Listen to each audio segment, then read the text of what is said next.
नमस्कार, आप देख रहे हैं एनवीएस निष्पक्ष वार्ता समाचार। यूपी के बुलंदशहर में प्रबुद्ध सम्मेलन में बोले सीएम योगी।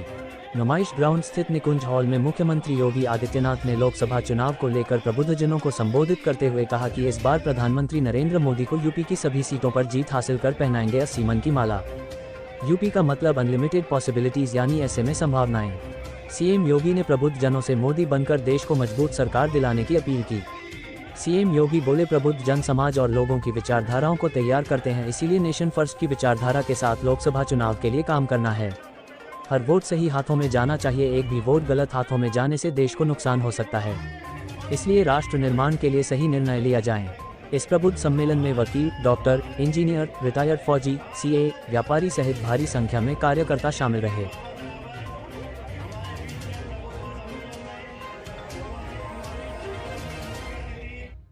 मंच पर उपस्थित हमारे प्रभारी श्री जयपाल सिंह बैस जी, हमारे संयोजक श्री देवेंद्र लोधी जी, हमारी जिला पंचायत की अध्यक्षा अंकुर तेवतिया जी, मंचा सिंह, सभी हमारे सम्मानीय विधायकगण। अगर डीएम रोड से भी इनको शादी में जाना होता था तो इनके कानों से कुंडल छीन लिए जाते थे, लेकिन आज हमारी बहन बेटियां रात को 12 बजे भी सुरक्षा के साथ में सुरक्षित रूप में पूरे प्रदेश में कहीं जा सकती है। बुलंदशहर में मैं आपका आभार व्यक्त करता हूँ। अवैध कब्जा करने वालों का कोई संरक्षण नहीं मिलता है हमारी सरकार में। भारतीय संस्कृति, हिंदुत्व, हमारी भारतीय और सरकारों ने महिला आरक्षण बिल को चुनावी मुद्दे के तौर पर इस्तेमाल किया, वहीं हमारे माननीय मोदी जी ने उसे धरातल पर उतारा है। महिला सशक्तिकरण के लिए उनकी है, ये आप सबको भी पता होगा कि किस तरह से सफाया हुआ है। माननीय मुख्यमंत्री जी के कुशल नेतृत्व में अपराध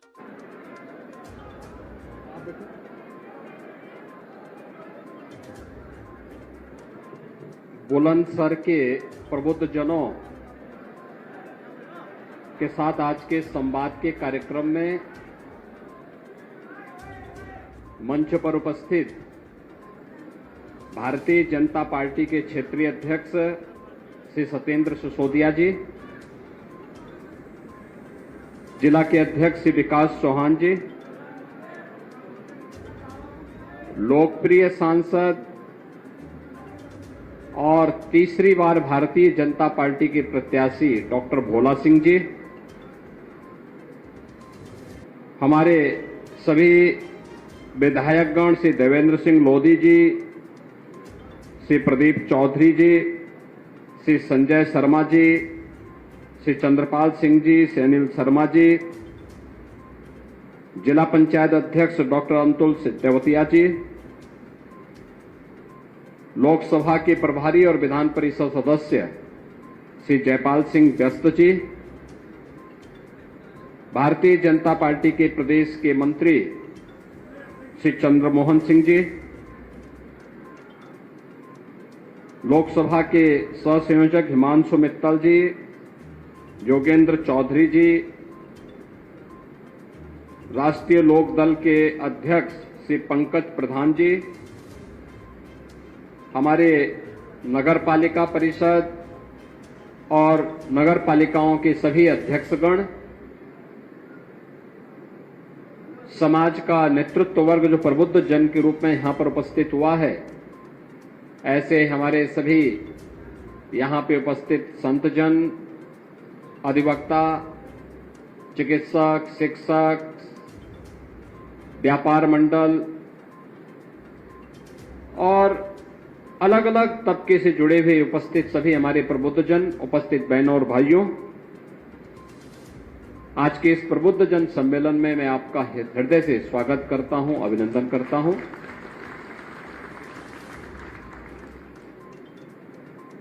अच्छी सरकार जब आती है तो बुलंद इरादे से बुलंदशहर की तरह ही विकास की नई ऊंचाइयों को प्राप्त करती हुई दिखाई देती है। बुलंदशहर, मुझे याद है 2017 में या उससे पहले जब कभी चुनाव प्रचार के लिए हमें आना होता था तो पिछली सरकारों के कारण भय और आतंक का पर्याय बन चुका था। कभी स्वर्गीय बाबूजी कल्याण सिंह जी की कर्मभूमि के रूप में जो धरती विख्यात रही हो, महाभारत कालीन इस धरती का अपना महत्व रहा हो, जगत जननी मां भगवती अवंतिका देवी का आशीर्वाद जिस धरा पर रहा हो और मां गंगा और यमुना का आशीर्वाद जिस धरा को निरंतर प्राप्त होता रहा हो, उस धरती को पिछली सरकारों ने अपराध और आतंक का पर्याय बना दिया था। विकास अवरुद्ध हो गया था, पहचान का एक संकट था। उस प्रकार की स्थितियां जब आई थी, वह भी एक वोट के कारण हुआ था। गलत हाथों में जब वोट जाता है तो ऐसी अराजकता फैलती है, गुंडागिर्दी फैलती है, भ्रष्टाचार पनपता है, विकास अवरुद्ध होता है। लेकिन जब उसी लोकतांत्रिक अधिकार का आपने सही इस्तेमाल किया और अपना वोट सही जगह दिया, तो मोदी जी के नेतृत्व में नए भारत का दर्शन हम सब कर रहे हैं। उत्तर प्रदेश में व्यापक परिवर्तन देखने को मिला है। आज अराजकता नहीं है। एक वोट अराजकता भी ला सकता है, गलत हाथों में जाएगा। एक वोट सही हाथों में जाएगा तो वह आपको आपकी आस्था का सम्मान भी करा देगा। बहनों और भाइयों, मैं कई वर्षों से प्रदेश के अंदर होली के कार्यक्रमों के साथ बहुत नजदीक से जुड़ के देखता था। कोई पर्व और त्योहार आता है, मुझे बहुत अच्छा लगता है उस समय। इसलिए लगता है क्योंकि ये केवल आयोजन नहीं है, ये हमारी धरोहर भी है, हमारी पौराणिक पहचान को भी प्रदर्शित करते हैं। ये पर्व और त्योहार हमारी विरासत के हिस्से हैं, हमारी पूर्वजों की धरोहर, जिन्होंने उस कालखंड में समाज जीवन को प्रभावित करने वाली किसी विशिष्ट घटना को पर्व और त्योहार के माध्यम से उन्होंने जोड़ने का कार्य किया था। तो होली हो, दीपावली हो, विजयादशमी हो, रक्षाबंधन हो, जन्माष्टमी, शिवरात्रि, रामनवमी, इन सभी कार्यक्रमों को लिए मैं बहुत पहले से ही बहुत इनके प्रति मेरा आग्रह रहा है कि कार्यक्रम धूमधाम के साथ होने चाहिए, पूरे समाज को जोड़ करके इन आयोजनों के साथ भागीदार बनना चाहिए। होली के आयोजन को भी इसी नजदीकी से हम देखते थे, लेकिन मैं अक्सर इस बात को देखता था कि हमारे पूर्वी उत्तर प्रदेश में गाना गाया जाता था, होली खेले रघुवीरा अवध में होली खेले। लेकिन गाना लोग गाते थे, गांव गांव में गाते थे, होली की मंडली गांव गांव में घूमती थी, यही गाना गाती थी। लेकिन दुख होता था कि गांव गांव में लोग गा तो रहे हैं, लेकिन अयोध्या में जहां आप राम लला के होली खेलने की बात कर रहे हैं, वहां तो राम लला है ही नहीं, वे स्वयं गायब रहते थे। और पहली बार आपने देखा होगा 500 वर्षों में हमारी पीढ़ी कितनी सौभाग्यशाली है, हमने अयोध्या में रामलला को होली खोलते हुए देखा है।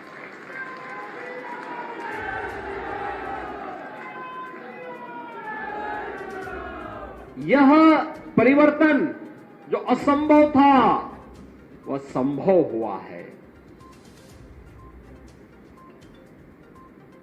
पिछली सरकारों की दंगा पॉलिसी को भी आप लोगों ने देखा है, दंगा होता था। मैं 2017 में जब आया था यही विधानसभा चुनाव का शुभारंभ करने के लिए, जब मैंने यहां पे चुनाव की बात कही तो लोगों ने कहा, अरे साहब यहां पे तो एक सरकार का एक मंत्री ऐसा है कि जो उसके सामने कौन बोल पाएगा। यानी सरकार के संरक्षण में और आम जनता की आवाज को किस कदर बंद कर दिया जाता था। व्यापारी असुरक्षित, बेटी असुरक्षित, नौकरी पेशा वाला असुरक्षित, अन्नदाता किसान असुरक्षित, युवा का भविष्य असुरक्षित। सुरक्षित था तो केवल गुंडे थे या कुछ चंद परिवार थे, और आज जो गुंडे पहले सुरक्षित थे आज वे असुरक्षित हुए हैं, और जनता जनार्दन, बेटी हो व्यापारी हो, जनता जनार्दन सुरक्षित महसूस कर रहा है। एक वोट की कीमत है, एक वोट हमारी किस्मत को, उसकी तकदीर और उसकी तस्वीर को बदल सकता है, और उसको या फिर उसको बर्बादी के रास्ते पर भी ले जा सकता है। लोकतंत्र का उपयोग करेंगे तो भविष्य को सुनहरा उज्जवल भविष्य की ओर अग्रसर लेके चल सकता है, लेकिन उसका दुरुपयोग करोगे, गलत हाथों में जाएगा तो उसको बर्बाद करने में चूकेगा भी नहीं। और यही होता था। और मैं आप अभिनंदन करूंगा आप सबका, बुलंदशहर वासियों का खास तौर पर। उन्होंने 17 के बाद से सभी सीटें भारतीय जनता पार्टी की झोली में भर करके दिया। कोई सोचता था बुलंदशहर में गंगा एक्सप्रेसवे जाएगी, वह साकार हो रहा है। आप बुलंदशहर में बैठेंगे 6 घंटे में। इस वर्ष के बाद, इस वर्ष के अंत तक ऐसा प्रयास हो रहा है कि प्रयागराज में अगले वर्ष कुंभ का आयोजन होगा, तो उस कुंभ के आयोजन में बुलंदशहर के लोग 6 से 8 घंटे में सीधे पहुंच जाएंगे।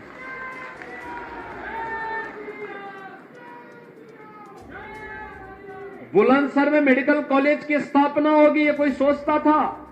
आज वो सपना साकार हुआ है।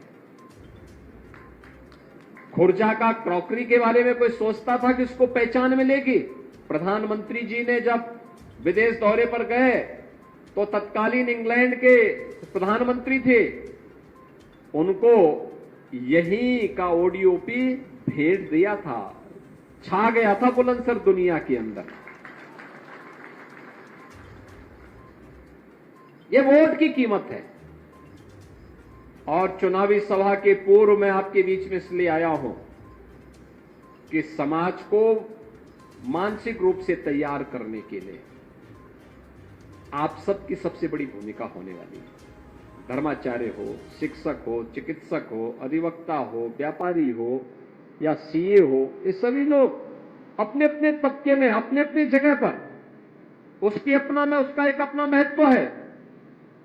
धार्मिक संगठनों से जुड़े हुए लोग हों, जो भी हो, ये सभी लोग अगर अपने तरीके से कार्य करना प्रारंभ कर देंगे और बोलेंगे कि नहीं, हर हाल में हमें जातिवाद नहीं चाहिए, हमें तो राष्ट्रवाद चाहिए, हमें परिवारवाद नहीं चाहिए, हमें तो सबका साथ और सबके विकास के भाव के साथ कार्य करने वाले लोग चाहिए। आखिर सरकारें पहले भी थी। 1947 से 2014 तक इस देश ने सरकारों को देखा है, अनेक सरकारों को देखा है। मोदी जी के आने के पहले 15 सरकारें आ चुकी थी। अटल जी की सरकार को छोड़ दिया जाए, शेष सरकारें क्या कर रही थी? तब क्यों नहीं गरीब कल्याण की योजनाएं हो पा रही थी? तब क्यों नहीं गरीबों को फ्री में राशन मिल पा रहा था? तब क्यों नहीं गरीबों को सिर ढकने के लिए छत मिल रहा था? प्रधानमंत्री आवास योजना कहां थी? तब गरीबों को स्वास्थ्य बीमा का कवर क्यों नहीं मिल पा रहा था? तब नौजवानों की नौकरियां कहां थी? तब बेटी और व्यापारी को सुरक्षा कहां थी? ये लोग केवल उपयोग करते रहे, समाज को जातिवाद के नाम पर बांटते रहे, अराजकता कर फैलाते रहे और उन पेशेवर गुंडे, अपराधियों और दंगाइयों को प्रश्रय देकर के अपनी राजनीतिक रोटी सेंकते रहे। हम भी अपनी सज्जनता के कायल होकर के जाति की हवा में बह जाते थे और अंततः दुष्परिणाम हमारी पीढ़ियों को भुगतना पड़ा। हमारा ये उत्तर प्रदेश जिस उत्तर प्रदेश के बारे में लोग कहते हैं यूपी का मतलब क्या है, मैं कहता हूं यूपी का मतलब अनलिमिटेड पोटेंशियल, असीमित संभावना, असीम संभावना वाला प्रदेश है ये प्रदेश पहचान के लिए मोहताज हो गया। तो असीमित संभावना इसमें नहीं होती तो भगवान राम, भगवान कृष्ण, भगवान शंकर, मां गंगा, इन सब का आशीर्वाद हमें मिलता क्या? दुनिया की सबसे उर्वरा भूमि हमारे पास क्या नहीं हमारे पास है, सबसे अच्छे हस्तशिल्पी हमारे पास, सबसे अधिक योग्य युवा हमारे पास, तो हम हाथ क्यों फैलाएंगे? हम अपनी ऊर्जा को और अपने स्वाभिमान को आगे बढ़ाएंगे और उत्तर प्रदेश के माध्यम से भारत के विकास में अपना योगदान देंगे। आज यही उत्तर प्रदेश कर रहा है। जिस उत्तर प्रदेश को पिछली सरकारों ने बदहाल बना दिया था, वही उत्तर प्रदेश आज मोदी जी के नेतृत्व में देश की अग्रणी अर्थव्यवस्था बन रहा है। जिस उत्तर प्रदेश में कोई निवेश नहीं करना चाहता था, मैं देख रहा था अभी प्रधानमंत्री जी ने 10.5 लाख करोड़ रुपए के निवेश के प्रस्ताव को जमीनी धरातल पर उतारा है और लगभग 40,000 करोड़ रुपए का अकेले बुलंदशहर में आया है। बहनों और भाइयों, ये जो निवेश के प्रस्ताव हैं, लाखों नौजवानों के लिए नौकरी के प्रस्ताव हैं। लाखों नौजवान नौकरी और रोजगार पाएगा। विकास के कार्य इसके साथ चलेंगे और इसीलिए मैं आपका आह्वान करने के लिए आया हूं कि लोगों को मानसिक रूप से तैयार करने के लिए। मैं जानता हूं डॉक्टर भोला सिंह को कोई समस्या नहीं चुनाव जीतने में, आपका आशीर्वाद उसके साथ रहे। आपने 2014 में उन्हें रिकॉर्ड वोटों से चुनाव जिता के भेजा। 2019 में भी आपने उन्हें रिकॉर्ड वोटों से चुनाव जिता करके भेजा। और अब अपेक्षा होगी जब पूरा देश एक आवाज में कह रहा है, एक आवाज पूरे देश के अंदर चलेगी, फिर एक बार मोदी सरकार। क्या आवाज आ रही है? फिर एक बार, फिर एक बार, फिर एक बार मोदी सरकार, फिर एक बार मोदी सरकार की आवाज जब पूरे देश के अंदर सुनाई दे रही है, क्योंकि देश की तस्वीर और तकदीर मोदी जी ने बदल के रख दिया है। दुनिया के अंदर भारत का सम्मान बढ़ गया, भारत की सीमाएं सुरक्षित हुई हैं, देश के अंदर आंतरिक सुरक्षा की स्थिति बेहतर हुई है, नक्सलवाद, आतंकवाद, उग्रवाद समाप्त, कश्मीर में धारा 370 समाप्त हुई, तो अयोध्या में भगवान राम के भव्य मंदिर निर्माण के मार्ग भी समाप्त, जो बैरियर थे, जो अवरुद्ध, उनमें अवरोधक थे, उनको समाप्त करके भव्य राम मंदिर का निर्माण का कार्य भी संपन्न हुआ। काशी में काशी विश्वनाथ धाम, ये सभी कार्य हुए। गरीबों को गरीब कल्याणकारी योजनाओं का लाभ भी मिल रहा है। पिछली सरकारों की दंगा और कर्फ्यू की नीति को समाप्त करते हुए हम लोगों ने कहा नहीं, दंगा नहीं, उत्तर प्रदेश कर्फ्यू के लिए नहीं, उत्तर प्रदेश तो कावड़ यात्रा के लिए हर हर बम बम के नारों के साथ गुंजायमान होगा। और आज आप देखते होंगे कावड़ यात्रा कितनी शानदार और जानदार तरीके से यहां चलती है। लोग सोच ही नहीं पाते कि भाई इतने बड़ी संख्या में लोग कैसे चल रहे हैं। हमने कहा भी देखो यही भारत है, उनकी आस्था का सम्मान करो, वह आपको सिर आंखों पर बिठाने का काम करेगी। और यह जनता जनार्दन का यही आशीर्वाद लेने के लिए मैं आपसे कहूंगा, भोला सिंह को आप 5 साल अपने यहां दौड़ाइए, ठीक बात है, लेकिन चुनाव के दौरान यह अपेक्षा करना कि वह घर घर जाए, संभव नहीं होगा। चुनाव के दौरान आप में से हर व्यक्ति को मोदी जी बनना पड़ेगा, नरेंद्र मोदी बनना पड़ेगा, डॉक्टर भोला सिंह बनना पड़ेगा और घर घर जाकर के हर व्यक्ति को बोलना पड़ेगा कि भाई देखो, हर हाल में कमल के निशान पर वोट देने के लिए आपको सर्दी, गर्मी, बरसात जो भी हो, इन सब की परवाह के बगैर कार्य करना है और उस परवाह के साथ आप सबको जोड़ करके आगे बढ़ना है। और उसी के लिए आपका आह्वान करने के लिए आज हम सब मैं यहां पर आया हूं। चुनावी सभाओं के लिए अलग से आएंगे, लेकिन प्रबुद्ध जनों को पहले तैयार करने के लिए, क्योंकि समाज के ओपिनियन को आप लोग तैयार करते हैं, आपकी और राय पे चलता है। इस समय कोई मनभेद नहीं, कोई मतभेद नहीं, सभी बातों से ऊपर उठ करके केवल देश के बारे में सोचना है, क्योंकि इस चुनावी समर में एक तरफ वे लोग हैं जिनके लिए फैमिली फर्स्ट है और दूसरी तरफ मोदी जी के नेतृत्व में वे लोग हैं जिनके लिए नेशन फर्स्ट है। एक तरफ जातिवाद फैलाने वाले लोग हैं और उसके माध्यम से सामाजिक ताने बाने को छिन्न भिन्न करने वाले वे लोग हैं जिन्होंने समाज के ताने बाने को छिन्न भिन्न करने के लिए कोई कोर कसर नहीं छोड़ी है। और दूसरी तरफ मोदी जी के नेतृत्व में एनडीए गठबंधन है, भारतीय जनता पार्टी, राष्ट्रीय लोक दल, अपना दल, ये सभी दल एक साथ हैं। राष्ट्रीय स्तर पर बड़ा अलायंस एनडीए के पास भी है, जो एक साथ सबका साथ और सबके विकास के लिए सोचता है। पूरे देश के अंदर मोदी जी के लिए कोई परिवार नहीं, मोदी जी के लिए 140 करोड़ का भारत ही अपना परिवार है। इस भाव के साथ उनके द्वारा कार्य किया जा रहा है और इसीलिए आज के इस अवसर पर मैं आपका आह्वान करने के लिए आया हूं कि जब ये आवाज पूरे देश के अंदर गूंज रही तो देश की आवाज के साथ बुलंदशहर की आवाज भी बुलंद होनी चाहिए। सहमत हैं? सभी लोग सहमत हैं? पिछला रिकॉर्ड टूटेगा, सभी रिकॉर्ड टूटेगा। क्यों? हमारे विधायकगण सहमत है ना? रिकॉर्ड टूटेगा ना?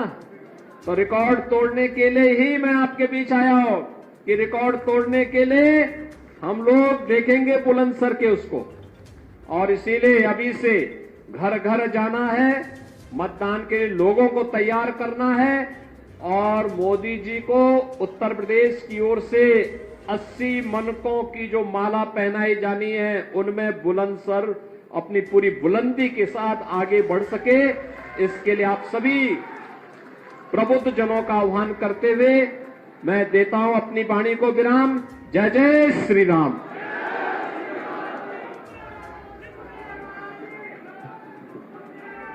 पूज्य महाराज जी का जिन्होंने मार्गदर्शन मिला उनका आभार और